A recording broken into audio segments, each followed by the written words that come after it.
from your local election headquarters. This is Politics Today with Jackie Kingston. Texas voters passing 2 propositions to lower property taxes in our state. A look at what the constitutional amendments will change. Canyon ISD rejecting a call from a Texas lawmaker to sign a pledge over school library content. A look at their response and what the district plans to do instead. Good morning, everyone. Thanks for being here. A busy week for us here on the High Plains and all across the state. Let's get right to it. Just weeks after increased property tax appraisals were sent out, Texas voters passed 2 property tax relief measures. 2 Texas constitutional amendments passing with more than 80% of the vote in last Saturday's election. Prop 1 will freeze school property tax bills for the elderly and Texans with disabilities. That starts in 2023. It will also lower their school property tax bills year after year. Prop 2 increases the homestead exemption that Texans can take on their school district property taxes from $25,000 to $40,000. Jeffrey Dagley, the chief appraiser at the Potter-Randall Appraisal District, says the prop works retroactively and it will be in effect for this year's property tax bills on values as of January 1st of 2022. As far as what we do in our office, we're just applying the homestead exemption. We'll change the amount from $25,000 to $40,000, and then we'll certify that to the tax office, to the entities, and they will use that new taxable value to calculate their tax rate, and then go through their budget process, and then finally determine what property owners will pay in taxes. Dagley says after August 7th, property owners can visit their appraisal district's websites to see their change from their increased homestead exemptions. He says they'll also be able to see the proposed property tax rates for all of their taxing entities. All 4 proposed Amarillo ISD bonds on the ballot last weekend were voted down by voters in Potter and Randall counties. The school district releasing a statement in response, quote, "In the upcoming weeks and months, the board will start to evaluate options and consider how to proceed. We remain committed to ensuring the district schools remain a place our students and community can be proud of for generations to come."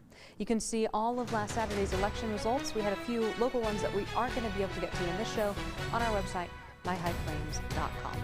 Texas elections overhaul bill made its way to the state Supreme Court on Wednesday, reviewing a challenge from elections officials who say Senate Bill 1 violates their free speech rights. They say that's because the new law prohibits and criminalizes elections officials who promote voting by mail. Politics Today's Monica Madden explains the arguments from both sides before the High Court. Has landed directly at their doorstep. Houston politics professor Brandon Rottinghouse says election workers are worried about breaking Texas's new law. The assumption in limiting what local election officials can say about mail-in ballots was designed to produce this chilling effect. Confusion of whether education about mail-in voting could be interpreted as solicitation is what caused Harris County Elections Administrator Isabel Longoria to sue the state. Okay. It was front and center at the Texas Supreme Court Wednesday. Definition of solicitation. Attorneys for Longoria say the threat of fines and jail time are hampering elections officials' free speech. What seems to be troubling everybody here is not some strange definition of the term solicitation. The fact that that speech applies to my client's attempts to encourage people to exercise their fundamental constitutionally protected right to vote. The Attorney General's office argues this law establishes soliciting as actively sending in mail-in ballots to voters unprompted. In this instance means to strongly urge or to importune. It certainly means more than to vaguely encourage. Concludes the argument. Regardless of outcome, experts say the entire conversation has a ripple effect on voters. If you alter the communications from local election officials and you limit what they're allowed to tell people, it's going to make it harder for people to find out how to vote. The Texas Supreme Court has also had to determine whether the defendant, Attorney General Ken Paxton, has the ability to enforce this part of SB 1. Once justices answer those questions, they'll send this case back to the U.S. Fifth Circuit Court of Appeals to decide whether that lawsuit can proceed or whether it will be dismissed altogether. We'll keep you apprised of that progress. Governor Greg Abbott recognizing 2022 Economic Development Week throughout Texas. We checked with President and CEO of the Amarillo EDC, Kevin Carter. He says with new projects in the works or expansion of old businesses already located in the city, there's a lot of economic expansion happening in our city. We have everybody working on the same page together, whether that's the city, the county, Amarillo College, all our school districts. We're working really good. Also with Amarillo College, just We have a unique symmetry going on right now, or synergy, of all of those organizations working together for one common goal, and that's to grow our workforce and to grow the tax base here. And Workforce Solutions Business Service Representative Philip Flores says right now, new companies moving into the area are bringing in about 2,000 new jobs across our region. A spokesperson from Amazon says they've already hired more than 500 employees and continue to receive applications on a steady basis. The company says more positions will become available soon. With all of these positions that are available throughout the Panhandle, job availability is very high. What we need are workers. Workers out there, most of these aren't entry-level type positions. We need experienced workers. Another company moving in, Cacique. Flores says they start hiring in June and will take off quickly. Flores says Cacique aims to bring in new employees, train them in food processing and distribution, and help them move along in their careers. The city of Pampa getting a grant to help revitalize its downtown. The city was awarded $350,000 from the Texas Department of Agriculture. The money comes from the Texas Community Development Block Grant. The city first applied for the grant in 2020. Construction should start on these projects early as this fall. The Amarillo City Council officially approving the annexation of the new West Plains High School last week. This was the second and final reading to consider the ordinance. It passed with a vote of 5-0. That means the school is now a suburban subdivision of the city of Amarillo. To Canyon, where the school board there is refusing to sign a proposed pledge from a Texas lawmaker regarding school library content. The school district making that announcement to inform parents and the lawmaker, Texas House District 106 Representative Jared Patterson. In a letter published Wednesday, the district says it has received a request from Patterson in early March to sign a non-binding pledge that, according to the district, leaves important terms undefined. According to CISD Superintendent Dr. Daryl Flushy, those in the district do not feel comfortable that the pledge would help to provide a safe environment for their students. Flushy also says the district is establishing an instructional resources committee with parents, teachers, and staff to review challenged materials. An investigation into the COVID crisis has some area meatpacking plants in the spotlight. Coming up, a closer look at what they found. I'm Jackie Kingston. You're watching Politics Today from your local election headquarters.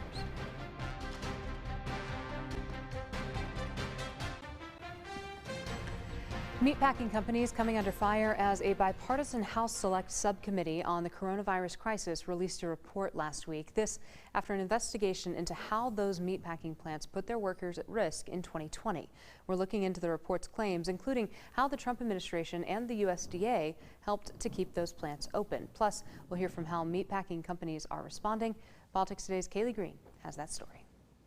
In the report, Tyson Foods, JBS, Smithfield Foods, and Cargill are listed, and JBS's cactus plant in Moore County is specifically mentioned.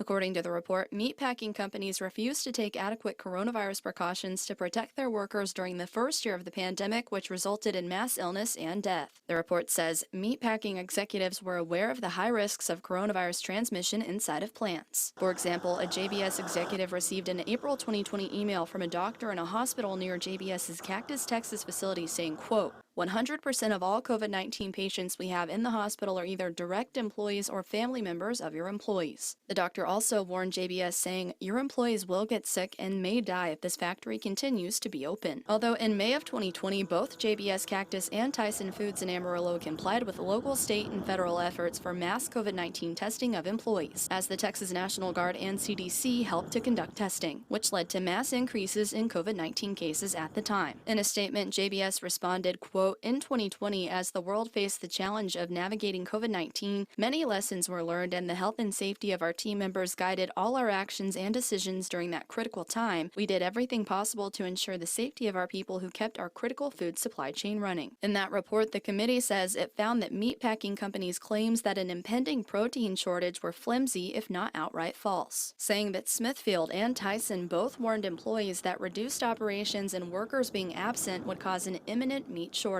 Tyson Foods said in part, quote, throughout the pandemic, our top priority has been and continues to be the health and safety of our team members. Over the past 2 years, our company has been contacted by, received direction from, and collaborated with many federal, state, and local officials, including both the Trump and Biden administrations, as we've navigated the challenges of the pandemic. This collaboration is crucial to ensuring the essential work of the U.S. food supply chain and our continued efforts to keep team members safe.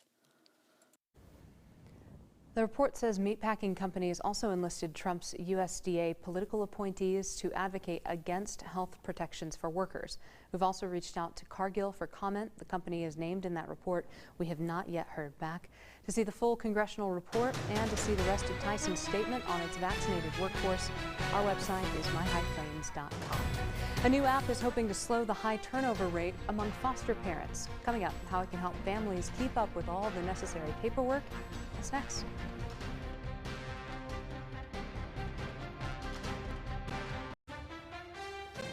An Austin nonprofit launching a new app hoping to improve the high turnover rates among foster parents and caseworkers across the state. Politics Today's Jayla Washington reports. Destiny Bowers and her family took in a foster baby a little over a year ago. Keeping up with all the paperwork hasn't been simple. That was daunting and it was confusing, and they'd come back to you saying, oh, you need to add this. Now she and her family are a few of the first to try this app.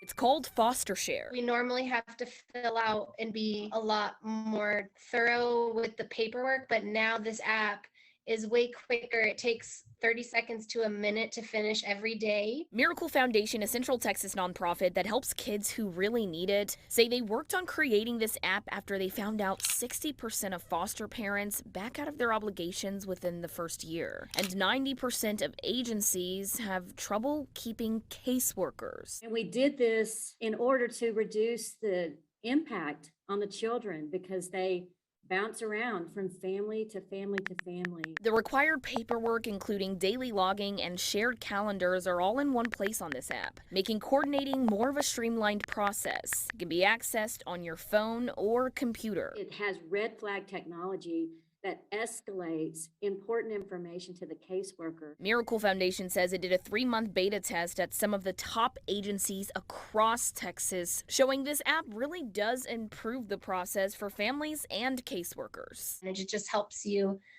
be more organized.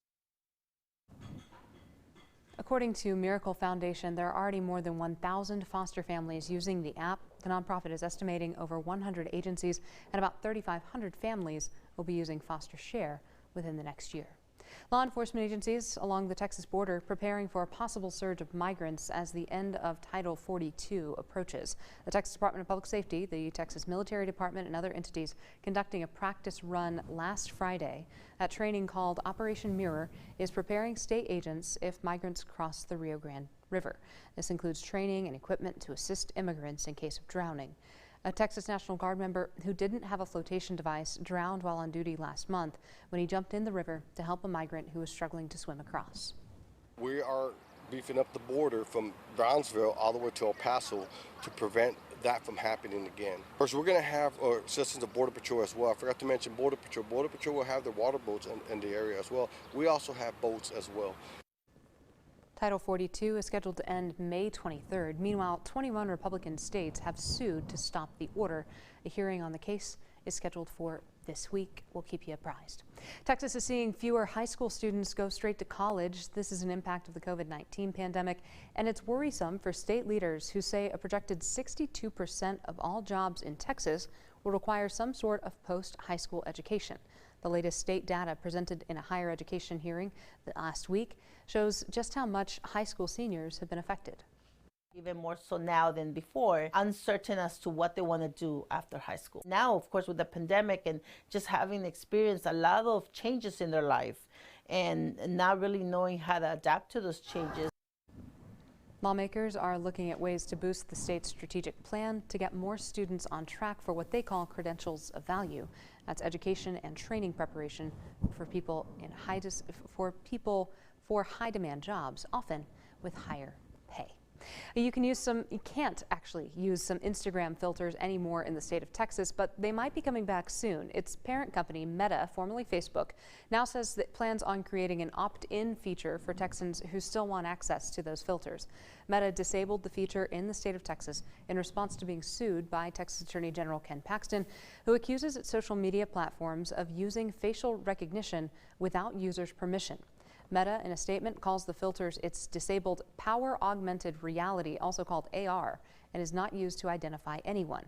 Omar Gallaga, a tech expert, says Meta does have a history of collecting face recognition data though the company says it stopped doing that in November of last year.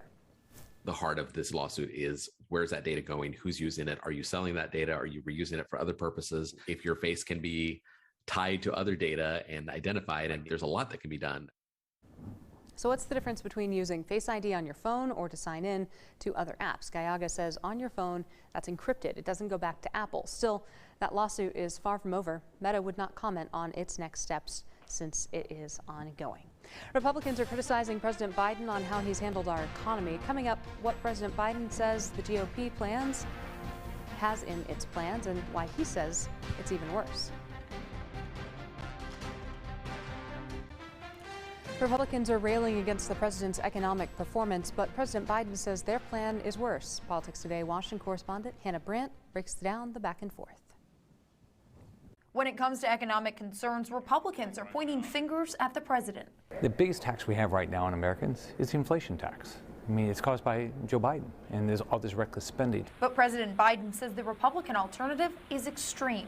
He's taking aim specifically at a plan released by Senator Rick Scott, which calls for all Americans to pay some income tax. Their plan is to raise taxes on 75 million American families, over 95% of whom make less than $100,000 a year. But Senator Scott told me that's a lie. Would your tax plan raise taxes on millions of Americans? No, I've never supported raising taxes on people. President Biden says Republicans are blaming him because they want frustrated Americans to push them back into the majority in November. That will hand power over to them and enact so they can enact their extreme agenda. Senator Rick Scott does believe Republicans will take back control of Congress soon and says when they do, his party has a plan for how to fix the economy. You reduce taxes, you reduce fees, you make it easier for people getting business. That's what you do. You don't do what the Democrats and Joe Biden are doing. In Washington, I'm Hannah Brandt. Another news from Washington this week, a new program could help connect tens of millions of families to the internet. President Biden announcing the details last week. Hannah Brandt is back to explain.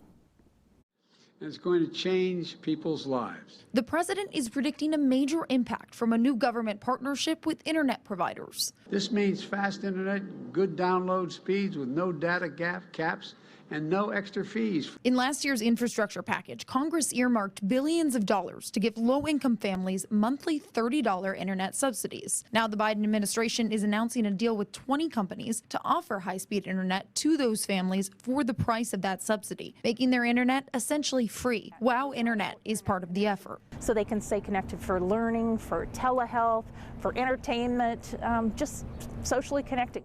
The Biden administration estimates 48 million households qualify for this program and now will be able to better afford internet access. When we connect people with high-speed internet, we connect them with opportunity. Families need to sign up to participate, and the Biden administration is launching getinternet.gov to help get the word out and are sending messages to eligible people through federal agencies and local service organizations. We have to do more education to let folks know it's here, you can afford it, and you really need to sign up. The administration hopes cutting costs here helps provide some relief from rising inflation. A little more breathing room to help them pay their bills. If the American family can say, my internet bill just went to $0 a month, that's fantastic. In Washington, I'm Hannah Brandt. Stay with us. We'll wrap things up right after this.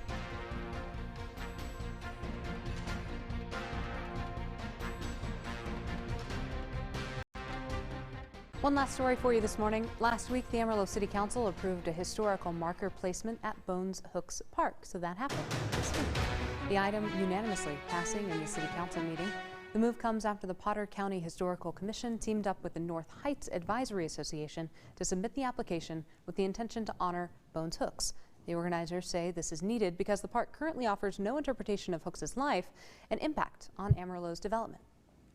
So a lot of, especially younger folks, don't really know the story of Bones Hooks, who was a pioneering black cowboy back in the days of Charles Goodnight and those guys, and very well known, one of Amarillo's leading citizens until he died in about 1951. The application fee and the marker itself will be covered by the Neighborhood Planning Initiative funding and Potter County Historical Commission funding as well. Don't forget that you can follow along with us on social media throughout the week. I'm on Facebook. You can find me there. You can also find me on Twitter. I love your feedback. Stay up with all the local political news with us throughout the week on our website. Then, of course, myhighplains.com. We've got a great app, and we're all over social media as well. Thanks for being here this week. Thanks for always watching the show. I always appreciate it. Have a great week. We'll see you next time.